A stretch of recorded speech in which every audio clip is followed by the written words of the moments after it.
one of the things that men should do as they mature is transform themselves into monsters, but also become civilized at the same time. And that's exactly what you see in stories like Beauty and the Beast, where the ideal man starts out as a beast and ends up civilized. He doesn't start out as a milksop, wimp sort of character who poses no threat to anyone and then becomes the hero. That isn't how it works, although there are stories of that kind of development. The reason that Harry Potter can withstand Voldemort is because he's got a piece of him, right? He's been touched by it. And the way that you keep the psychopaths at bay is to develop the inner psychopath so that you know one when you see one, right?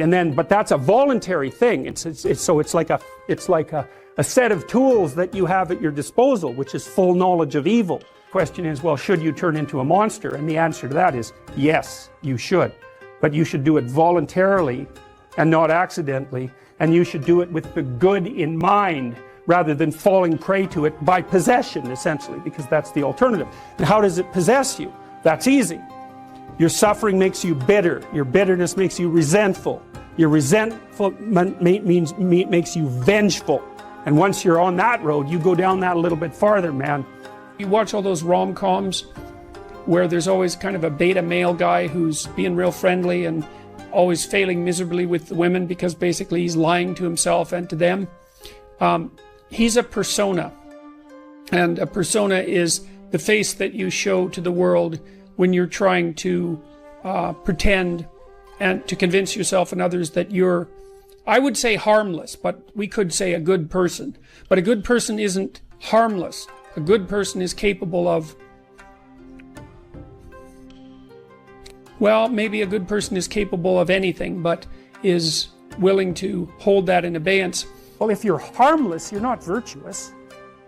You're just harmless. You're like a rabbit. Rabbit isn't virtuous. It just can't do anything except get eaten. It's not virtuous.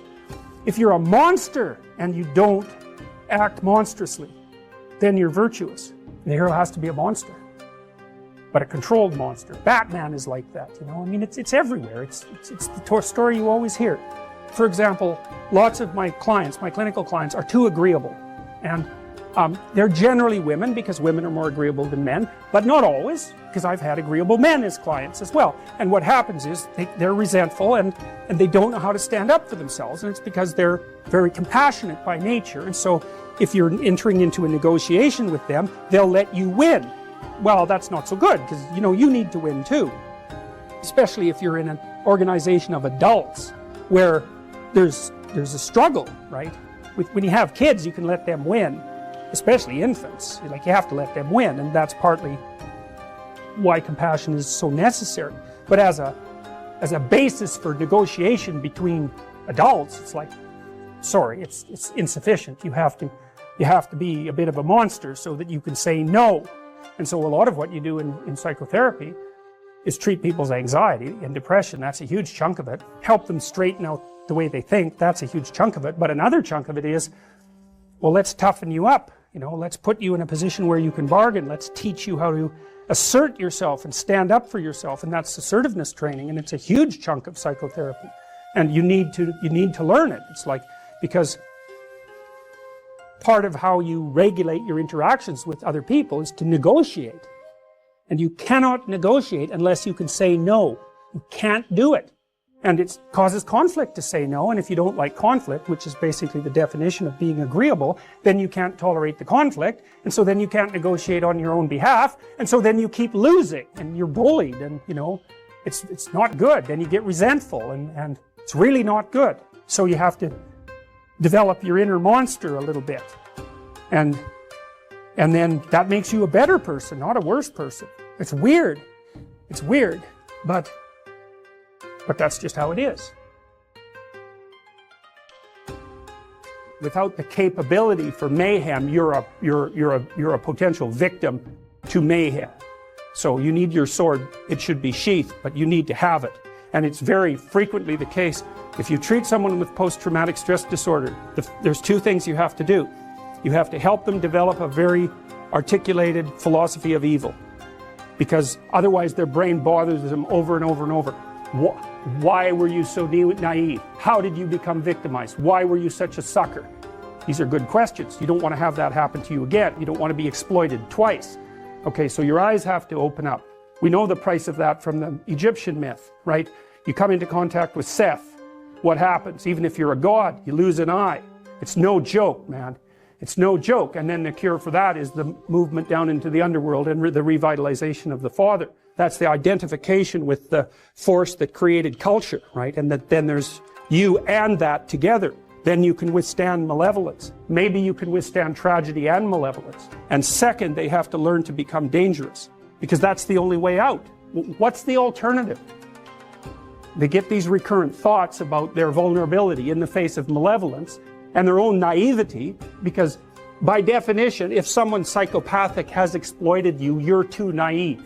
It's a definitional issue. You can say, well, that's no fault of mine. How the hell could I be prepared? Fair enough, man. A perfectly reasonable objection doesn't solve your problem. The meek shall inherit the earth, but I was looking up the multiple translations of the word meek, and meek is actually derived from a Greek word, of course, meant something like those who have weapons and the ability to use them, but determined to keep them sheathed will inherit the world. And that means that people who are capable of force, let's say, but decide not to use it, are in the proper moral position. And Nietzsche commented on that a fair bit too. You know, he thought of most morality as cowardice, not because morality itself was cowardice, but because most people who are cowards disguise their cowardice as morality, and they claim that their harmlessness, which is actually a consequence of their fear and inability to be harmful, say, or to be dangerous, is actually a sign of their moral integrity. And that's a really bad idea. There's two pathways to the development of the shadow, and they're tightly allied with one another. The fundamental pathway is truth, and that's to face the bitter truth about yourself. But to break that down more particularly, you might think about that as the capacity to observe your own resentment. You're going to be resentful and bitter in many situations because you don't get what you want. And if you watch that resentment and bitterness, you'll see that it produces fantasies that can be unbelievably dark. And that can be very frightening, and you might not want to admit to yourself that you're actually capable of having fantasies like that, or impulses like that, or aggressive feelings like that. But the thing is that if those aggressive feelings and impulses and fantasies are integrated into your character, it's like you're opening up a dialogue with a part of yourself that can be very forceful and strong and dangerous. And it's really useful to be dangerous, because if you can be dangerous, you often don't have to be. Men who've integrated their shadow often also develop a kind of peculiar grace that would be a consequence of not only allowing their aggressive side to step forward, but also their feminine and compassionate side that they may have kept squelched because of embarrassment about it, or because they'd been harassed for being weak, or any number of things. But the practical approach for developing your shadow, I would say, is to contemplate and consider your resentment and notice what it says, and because your resentment will also tell you what you have to say. If you're feeling oppressed at work, or you're oppressed in your life, or you're oppressing yourself, then you got to notice that you're feeling oppressed. Then you have to notice that you're feeling resentful and angry and bitter, and maybe even like Cain in the story of Cain and Abel, because Cain is sort of the archetypal bitter man. And then you have to decide what it is that you need to do in order to remove from yourself that bitterness, and that usually means that there's something that you have to say. And then you have to say it because your soul depends on it. And not only does your soul depend on it, I would say the fate of the world depends on it, because you might be wrong, and then you should be straightened out. Maybe you're just being whiny and you have to talk to somebody about that. But it may be that you're actually detecting something wrong, some tyranny that's directed towards you and other people, and it's like your moral obligation to speak up about it.